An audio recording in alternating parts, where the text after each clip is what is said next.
আসসালামু আলাইকুম ওরহমতুল্লাহি ওয়াবারকাতু।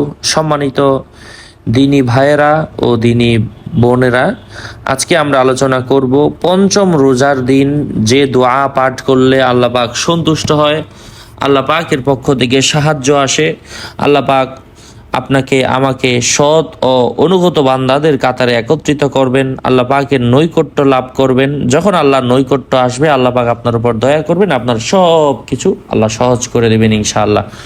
এমনই একটা আমল আজকে এই ভিডিওতে শেয়ার করব। সাথে যুক্ত আছে আমি মুফতি জুবায়ের বিন ইমাম। কথা দীর্ঘায়িত না করে মূল আলোচনা শুরু করে দিচ্ছি। তার আগে বলে দিচ্ছি, ভেরিফাই চ্যানেলের ডিসক্রিপশন বক্সে ক্লিক করলে পেজ এবং আইডি আসবে। এটা ছাড়া আলাদা অন্য কোনো পেজ নেই, আইডি নেই, ইমো নেই, হোয়াটসঅ্যাপ নেই, টিকটক নেই। নাম ছবি দেখে বিভ্রান্ত হবেন না। লিঙ্কে ক্লিক করলে যতটুকু আসে ততটুকুই। যাই হোক, দোয়াটা পঞ্চম রোজার দিন যে কোনো সময় একবার পাঠ করলেই হবে। দোয়াটা হচ্ছে আল্লাহুম্মা জাআলনি ফীহি মিনাল মুস্তাগফিরিন ওয়া জাআলনি ফীহি মিন ইবাদিকাস সলিহিনাল কানিতিন ওয়া জাআলনি ফীহি মিন আউলিয়াইকাল মুকাররাবিন বিরাহমাতিকা ইয়া আরহামার রাহিমিন।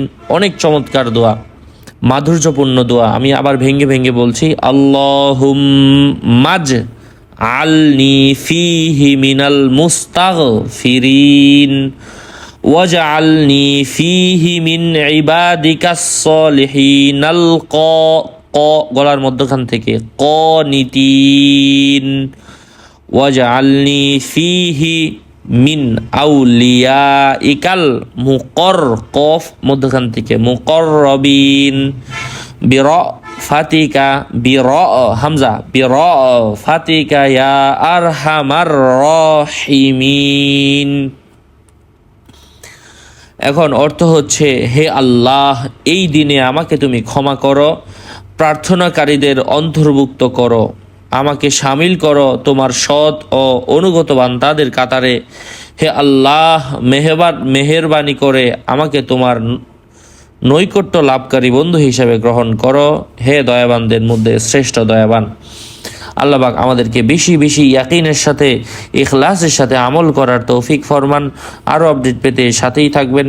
সকলের মঙ্গল এবং দীর্ঘায়ু কামনা করে এখানে শেষ করছি। দেখা হবে অন্য কোনো এপিসোডে। আসসালামু আলাইকুম ওয়া রাহমাতুল্লাহি ওয়া বারাকাতু।